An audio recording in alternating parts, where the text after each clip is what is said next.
Hello बच्चों, कैसे हो? पढ़ाई बहुत अच्छी चल रही होगी, आपके पेपर्स हैं। जैसा कि मैंने आपको फर्स्ट वीडियो के अंदर प्रॉमिस किया था कि मैं 10 डेज में आपको बायोलॉजी खत्म करा दूंगी। ये मेरा लास्ट एंड फाइनल वीडियो है जिसके अंदर आपका कोर्स पूरी तरह से कंप्लीट हो जाएगा। उसके बाद आराम से आप वीडियो देखिए, एग्जाम में अच्छे करिए। All the best. Last topic हमारा कंट्रोल कोऑर्डिनेशन इन प्लांट्स। अब एक बात बताइए कि जब मैंने आपको कोऑर्डिनेशन इन एनिमल्स पढ़ाया था तो उसमें मैंने आपको दो चीजें पढ़ाई थी कि हमारा कोऑर्डिनेशन जो होता है किसके थ्रू होता है, नर्वस सिस्टम के थ्रू होता है और दूसरा एंडोक्राइन सिस्टम के थ्रू होता है। बट यहाँ हम प्लांट्स की बात करें, नो नर्वस सिस्टम, यहाँ पर कोई नर्वस सिस्टम नहीं है, no nervous system, no muscles. अब हमारे दिमाग में क्वेश्चन आता है, ना नर्वस सिस्टम है, ना मसल्स है, ना एंडोक्राइन ग्लैंड्स है, तो फिर इसमें कोऑर्डिनेशन कैसे होता है? जस्ट एक एग्जांपल हमारे एनसीईआरटी का लेते हैं कि माइमोसा प्लांट यानी कि छुई मुई। माइमोसा प्लांट की अगर हम बात करें, माइमोसा यानी कि हम बात करें छुई मुई की, नाम ही छुई मुई। जैसे हमने उसको टच किया वो कैसी हो जाती है? वो फोल्ड हो जाती है, वो ड्रूप हो जाती है। तो आफ्टर ऑल ये होता कैसे है, एक हम इसकी बात करें। दूसरा हम बात करते हैं किसी भी सीड को जब हम जनरेट करते हैं तो सीड के जनरेशन में क्या होता है कि जो शूट होता है वो ऊपर की तरफ ग्रोथ करता है और जो रूट होती है वो नीचे की तरफ ग्रो करती है। तो आफ्टर ऑल ये होता कैसे है? ये सारी चीजें जब नर्वस सिस्टम नहीं है, एंडोक्राइन सिस्टम नहीं है, तो इन सबको आखिर कंट्रोल कौन करता है? तो इसके अंदर मूवमेंट होता है और वो जो मूवमेंट होता है वो ना तो आपकी ग्रोथ पर डिपेंड करता है, यानी कि मूवमेंट दो तरह के होते हैं, एक तो ग्रोथ डिपेंडेंट और एक ग्रोथ इंडिपेंडेंट। तो आज के चैप्टर में हम पढ़ेंगे movement in plants. Movement in plants. अब ये छोटा सा टॉपिक है लेकिन यहाँ से क्वेश्चन आने की प्रोबेबिलिटी बहुत ज्यादा है। मूवमेंट इन प्लांट्स और उसके बाद हम पढ़ेंगे फाइटोहॉर्मोन्स, जहां से डेफिनेटली आपको एक क्वेश्चन देखने को मिलेगा। अगर हम मूवमेंट्स इन प्लांट्स की बात करें तो हम इन्हें दो पार्ट के अंदर क्लासिफाई कर सकते हैं, नास्तिक मूवमेंट एंड ट्रॉपिक मूवमेंट।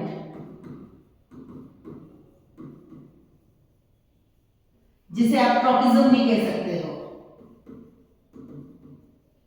अब यहां पर एक चीज देखिए, नास्तिक मूवमेंट नाम से पता चल रहा है किसी चीज का कोई इसके ऊपर इफेक्ट नहीं होता है, यानी कि नो डायरेक्शन।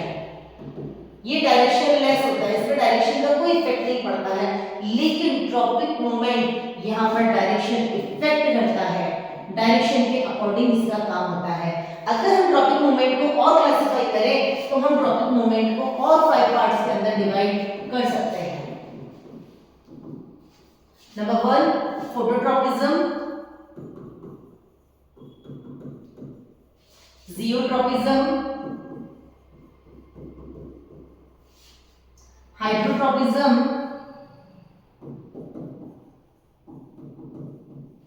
थिग्मोट्रॉपिज्म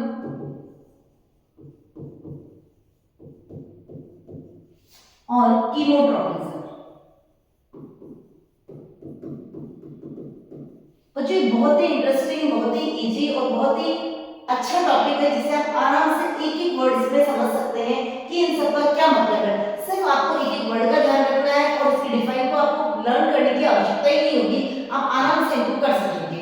सबसे पहले देखो मैंने आपको क्या बताया, मूवमेंट इन प्लांट्स को हमने दो पार्ट के अंदर क्लासिफाई कर दिया, नास्तिक मूवमेंट एंड ट्रॉपिक मूवमेंट। नास्तिक मूवमेंट यानी कि इसमें कोई डायरेक्शन नहीं होता है, जैसा कि अभी मैंने आपको बताया छुई मुई के प्लांट को जैसे ही आपने टच किया तो क्या हुआ, वो फोल्ड हो गई, इसका कोई डायरेक्शन नहीं होता है। तो इस तरीके के जो मूवमेंट होते हैं उनको आप क्या कहते हो, नास्तिक मूवमेंट कहते हो, इसको आप सिस्टम मूवमेंट भी कह सकते हो, ठीक है। लेकिन अगर हम ट्रॉपिक मूवमेंट की बात करें तो डायरेक्शन होता है। अब इनके नाम से आप समझिएगा, एक हिंट देती हूं जरा सी, उससे आपका ये क्वेश्चन पूरी तरीके से सही हो जाएगा। फोटो, फोटो का मतलब हो गया लाइट, जियो, जियो का मतलब हो गया ग्रेविटी, हाइड्रो, हाइड्रो का मतलब हो गया वाटर, थिग्मो, थिग्मो का मतलब हो गया आपके एक तरीके से टच करने वाला यानी कि टेंड्रिल, और कीमो का मतलब हो गया केमिकल। आपको सिर्फ इन वर्ड्स का ध्यान रखना है, उसके बाद में क्वेश्चन ऑटोमेटिकली आप आराम से सही कर लेंगे। जैसे फोटोट्रॉपिज्म की बात करें तो ये किसका इफेक्ट हो रहा है, इसके ऊपर लाइट का इफेक्ट हो रहा है। तो हम इनको सबको दो तरीके से फिर डिवाइड करेंगे, एक तो हम बात करेंगे पॉजिटिव की, एक तो हम बात करेंगे पॉजिटिव और एक करेंगे हम नेगेटिव। अब आप मुझे बताइए किसी भी चीज की तरफ अगर हम अट्रैक्ट होते हैं दैट मींस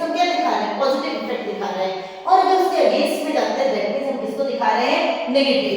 तो वन बाय वन हम इन सबको पढ़ लेते हैं। सबसे पहले मैं बात करती हूँ फोटोट्रॉपिज्म की। फोटोट्रॉपिज्म यानी कि रेस्पॉन्स अगेंस्ट, या ये कह सकते हो response to light. Response to light कि लाइट के लिए जो रेस्पॉन्स होता है उस रेस्पॉन्स को आप क्या कहते हो? फोटोट्रॉपिज्म। अब इसको आप दो पार्ट के अंदर डिवाइड कर सकते हो। एक तो आप कहोगे पॉजिटिव फोटोट्रॉपिज्म और एक आप कहोगे नेगेटिव। पॉजिटिव फोटोट्रॉपिज्म और नेगेटिव फोटोट्रॉपिज्म। अब इसको बहुत आसान से समझिए कि प्लांट का कोई भी पार्ट bends towards light। अगर वो लाइट की तरफ बेंड हो रहा है that means it shows positive phototropism। लेकिन अगर उसके अगेंस्ट में यानी कि bends away from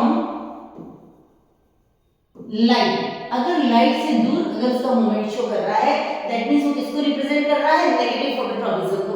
अब आप बताइए प्लांट में स्टेम किस तरफ जाता है? लाइट की तरफ जाता है, सनलाइट की तरफ जाता है, तो किसको शो करेगा? पॉजिटिव फोटोट्रॉपिज्म को। वही रूट की बात करो, वो जाती है अर्थ के अंदर, यानी कि वो किसको शो करती है? Negative phototropism. तो इसका आप एग्जांपल ले सकते हो कि पॉजिटिव फोटोट्रॉपिज्म कौन शो करता है? स्टेम शो करता है, जबकि नेगेटिव फोटोट्रॉपिज्म कौन शो करता है? रूट शो करती है। इस तरीके से सिंपल सा क्वेश्चन है फोटोट्रॉपिज्म यानी कि रेस्पॉन्स टू लाइट। अगर आप इसमें कहोगे कि लाइट की तरफ ये बेंड हो रहा है दैट मींस पॉजिटिव फोटोट्रॉपिज्म, और लाइट के अगेंस्ट में ये जा रहा है तो उसे आप कहोगे नेगेटिव फोटोट्रॉपिज्म। और उसके एग्जांपल हो जाएंगे पॉजिटिव का हो जाएगा स्टेम और नेगेटिव का हो जाएगा रूट। अब इसी का उल्टा अगर हम बात करें जियोट्रॉपिज्म की, जियोट्रॉपिज्म अगर हम बात करें जियोट्रॉपिज्म की तो किसके लिए दिखा रहा है? Response to gravity. Response to gravity, इसमें भी सेम वही बात है कि ये ग्रेविटी की तरफ जा रहा है या ग्रेविटी के अगेंस्ट जा रहा है। अगर ग्रेविटी की तरफ जा रहा है तो आप क्या कहोगे? Positive geotropism. और अगर इसका उल्टा जा रहा है तो इसे आप कहोगे नेगेटिव जियोट्रॉपिज्म। डिफाइन बुक का वही तरीका हमारा लिखने का। इसकी बात करेंगे हम, प्लांट पार्ट की बात करेंगे। Plant part bends towards gravity। अगर वो ग्रेविटी की तरफ जा रहा है तो आप इसे कहोगे पॉजिटिव जियोट्रॉपिज्म, और away from gravity, away from gravity अगर वो ग्रेविटी से दूर जा रहा है तो आप इसे क्या कहोगे? Negative geotropism. अब इसका एग्जांपल आप समझ ही गए होंगे कि ग्रेविटी की तरफ कौन जा रहा है? रूट जा रही है, उसके अगेंस्ट में कौन जा रहा है?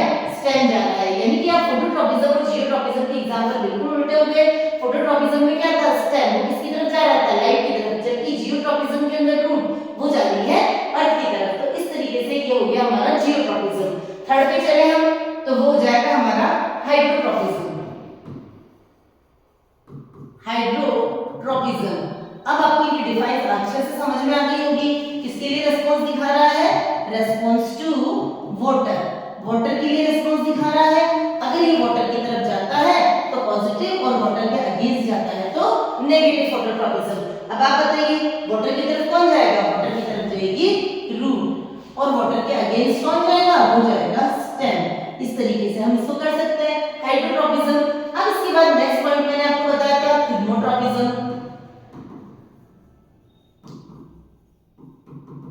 ये स्पेशली उनके अंदर होते हैं जो क्लाइंबर्स होते हैं, जो सीधे खड़े नहीं रह सकते हैं। अगर हम बात करें पी प्लांट की तो पी प्लांट जो होता है उसके अंदर इस तरीके से टेंड्रिल बने हुए होते हैं। जब ये ऊपर की तरफ जा रहे होते हैं तो किसी भी सपोर्ट के ये टेंड्रिल जो होते हैं इस तरीके से बेंड हो जाते हैं।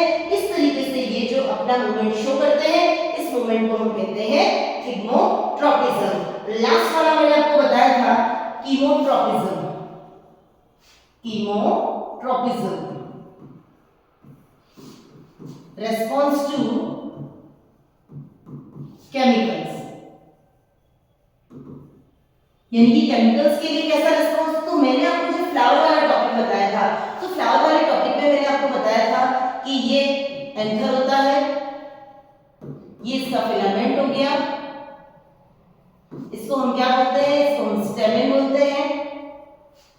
अब इसके अंदर क्या भरे हुए होते हैं, पॉलन ग्रेन। पॉलिनेशन में ये पॉलन ग्रेन जो होते हैं जाकर के कहां गिरते हैं, ये जाकर के गिरते हैं स्टिग्मा पर। अब जब ये स्टिग्मा पे ऊपर आकर के गिर जाते हैं उसके बाद में इनमें जर्मिनेशन होता है और ये यहां से किधर जाते हैं, ये जाते हैं अंदर पॉलन ट्यूब बना लेते हैं। तो इस तरीके से ये जो पॉलिनेशन होता है, पॉलिनेशन के यहाँ पर क्या होता है, केमिकल्स होते हैं। ये केमिकल्स क्या करते हैं कि इनके जो परफेक्ट पॉलन ग्रेन्स होते हैं उन्हीं को रिसीव करते हैं, अदरवाइज नहीं करते हैं। तो ये केमिकल्स का जो एक्शन हुआ, पॉलन ट्यूब का जो डेवलपमेंट हुआ, ये किससे इफेक्ट करता है, केमिकल्स से इफेक्ट करता है। तो इसे आप क्या कह सकते हो, इसे आप कह सकते हो पॉजिटिव कीमोट्रोपिज्म। अगर हम बात करें रूट्स की, तो रूट्स जो होते हैं हार्मफुल केमिकल्स से दूर जाने की कोशिश करता है, तो उसे आप कहोगे नेगेटिव कीमोट्रोपिज्म। इस तरीके से आप ट्रोपिज्म को समझ सकते हो। कौन कौन से ट्रोपिज्म पढ़ाया मैंने आपको, फोटोट्रोपिज्म, जियोट्रोपिज्म, हाइड्रोट्रोपिज्म, थिग्मोट्रोपिज्म और लास्ट वाला जो था कीमोट्रोपिज्म। अब इसके अलावा ये तो हमने प्लांट की मूवमेंट की बात की। अब हम बात करते हैं इंपॉर्टेंट क्वेश्चन जहां से निकल करके आता है, वो है आपके फाइटोहॉर्मोन्स। अभी हमने जब एनिमल पढ़ा था यानी कि ह्यूमन बीइंग पढ़ा था, तो वहां पे हमने पढ़ा था कि जो हमारी एंडोक्राइन ग्लैंड्स होती है वो क्या करती है, वो हार्मोन्स को रिलीज करती है। तो यहाँ पर जो हार्मोन्स है एंडोक्राइन ग्लैंड्स तो नहीं होती है, लेकिन यहाँ पर कुछ हार्मोन्स बनाता है प्लांट। उन हार्मोन्स को हम क्या कहते हैं, फाइटोहॉर्मोन। अगर आपको कहीं पर भी वर्ड देखने को मिले, फाइटो का मतलब होता है प्लांट, यानी कि plant hormones are known as, plant hormones are known as phytohormones. अब ये फाइटोहॉर्मोन्स जो होते हैं इनको हम दो कैटेगरी के अंदर डिवाइड कर सकते हैं। एक तो वो जो ग्रोथ को प्रमोट कर रहे हैं, एक वो जो ग्रोथ को इनहिबिट करते हैं। तो हम कहेंगे ग्रोथ प्रमोटिंग हार्मोन और सेकंड हम कहेंगे growth inhibiting hormone. Growth promoting and growth inhibiting. Growth को प्रमोट करने वाले उन हार्मोन्स को हम कहते हैं ग्रोथ प्रमोटिंग हार्मोन, और जो ग्रोथ को रोकने का काम करते हैं उन्हें हम कहते हैं ग्रोथ इनहिबिटिंग। तो ग्रोथ प्रमोटिंग के अंदर 3 टाइप के हार्मोन्स आ जाएंगे। एक आ जाएगा ऑक्सिन, सेकंड जिबरेलिन और थर्ड आ जाएगा यहाँ पर साइटोकाइनिन। जबकि हम बात करें ग्रोथ इनहिबिटर की, तो यहाँ पर आ जाएगा एब्सिसिक एसिड, जिसे शॉर्ट में बोलते हैं ABA, और लास्ट जो होगा वो आ जाएगा इथाइलिन। अब यहाँ पर मैंने क्या कहा, फाइटोहॉर्मोन्स, यानी कि प्लांट्स के अंदर जो हार्मोन्स होते हैं, plant hormones are known as phytohormones. Phytohormones को हमने दो पार्ट के अंदर डिवाइड कर दिया। एक वो जो ग्रोथ को प्रमोट कर रहे हैं उनको हमने कहा ग्रोथ प्रमोटिंग हार्मोन, और वो जो ग्रोथ को इनहिबिट कर रहे हैं उनको हमने कहा ग्रोथ इनहिबिटिंग हार्मोन। जो ग्रोथ को प्रमोट करते हैं जैसे कौन कौन से हो गए, ऑक्सिन, जिबरेलिन और साइटोकाइनिन। ये तीनों प्लांट में ग्रोथ को इंक्रीज करते हैं, इसलिए हम इनको कहते हैं ग्रोथ प्रमोटिंग। जबकि ये ग्रोथ को रोकते हैं एब्सिसिक एसिड और इथाइलिन, तो हम इन्हें क्या कहेंगे, ग्रोथ इनहिबिटिंग। अब इनके कुछ इंपॉर्टेंट जो पॉइंट्स है वो पढ़ लेते हैं हम। सबसे पहले हम बात करते हैं ऑक्सिन की। सबसे इंपॉर्टेंट ऑक्सिन। ऑक्सिन किसके लिए रिस्पांसिबल होता है, ये सेल डिवीजन के लिए रिस्पांसिबल होता है। सेल डिवीजन बोल सकते हो, सेल ग्रोथ बोल सकते हो। अब इसका एक और इंपॉर्टेंट काम होता है, ये क्या करता है, सेल ग्रोथ कर रहा है, सेल डिवीजन कर रहा है, यानी कि जब हम बात करते हैं प्लांट की, हमने पढ़ा है कि प्लांट को जब हम विंडो के पास रखते हैं तो वो क्या होता है, सन की तरफ जो होता है वो बेंड हो जाता है। तो इसके बेंडिंग के पीछे दो रीजन होते हैं कि ये जो ऑक्सिन होता है ये स्टेम के वो वाला एरिया, शेडी पार्ट जहां पर सनलाइट नहीं पहुंचती है, वहां पर इसकी कंसंट्रेशन इंक्रीज हो जाती है और यहां पर सेल डिवीजन ज्यादा हो जाता है। और ये वाला जो पार्ट होता है ये दूसरे स्टेम के कंपैरिजन में थोड़ा सा लंबा हो जाता है। उसके लॉन्ग होने के पीछे जो रिस्पांसिबल होता है वो होता है ऑक्सिन। तो अगर आपसे पूछा जाए कि ये जो प्लांट की बेंडिंग होती है टुवर्ड्स द सनलाइट, उसके लिए कौन सा हार्मोन रिस्पांसिबल होता है, तो वहां पर आपका आंसर होगा ऑक्सिन। उसके अलावा फ्रूट की ग्रोथ के लिए भी रिस्पांसिबल हो सकता है। सेकंड वाले की अगर हम बात करें जिबरेलिन, ये स्टेम का एलोंगेशन। अब आप देखिए शुगर केन होता है, शुगर केन के अंदर ये नोड्स होती है, ये नोड के बीच का जो एरिया होता है इसे हम कहते हैं इंटरनोड। इस इंटरनोड के इलोंगेशन में कौन हेल्प करता है? जिब्रेलिन, यानी कि elongation of internode, elongation of internode. Internode के इलोंगेशन के लिए कौन सा हार्मोन रिस्पांसिबल होता है? जिब्रेलिन। इन शॉर्ट अगर हम कहें तो ये लेंथ ऑफ स्टेम के लिए रेस्पॉन्सिबल हो सकता है। उसके बाद हम बात करें थर्ड वन, जिसकी बात करेंगे हम साइटोकाइनिन की। ये जो साइटोकाइनिन होता है ये भी सेल की ग्रोथ के लिए रेस्पॉन्सिबल होता है, ये फ्रूट्स की ग्रोथ के लिए रेस्पॉन्सिबल होता है। इस तरीके से ये तीनों जो होते हैं क्या करते हैं? ये प्लांट की ग्रोथ को प्रमोट करते हैं। उसके बाद हमने दो और पढ़े थे, क्या क्या पढ़े थे हमने पढ़ा था एक तो एब्सिसिक एसिड और एक हमने पढ़ा था इथाइलिन। अगर हम एब्सिसिक एसिड की बात करें तो ये किसके लिए रेस्पॉन्सिबल होता है? Wilting of leaves. जब लीफ होती है, लीफ क्या होती है? जब इसके साथ में अटैच होती है, स्टेम के साथ में जब लीफ अटैच होती है तो यहाँ पर ये एब्सिसिक एसिड क्या करता है? इस यहाँ पर अगर एब्सिसिक एसिड एक्यूमुलेट हो जाता है तो लीफ जो होती है गिर जाती है, यानी कि लीफ की विल्टिंग के लिए जो हार्मोन रेस्पॉन्सिबल होता है उसको हम कहते हैं एडीए, एब्सिसिक एसिड हार्मोन। ये एक और काम करता है, ये प्रमोट डोर्मेंसी, डोर्मेंसी को प्रमोट करता है।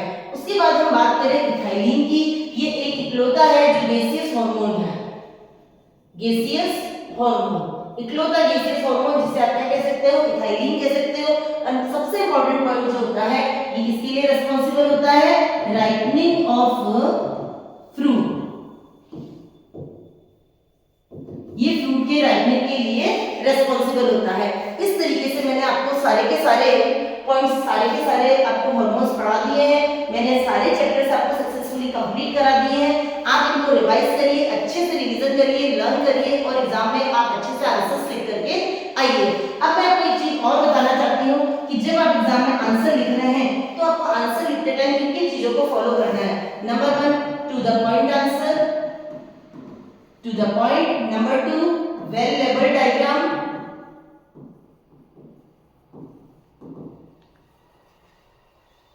थर्ड आपको क्या करना है? जितने मैक्सिमम हो एग्जांपल्स देने हैं।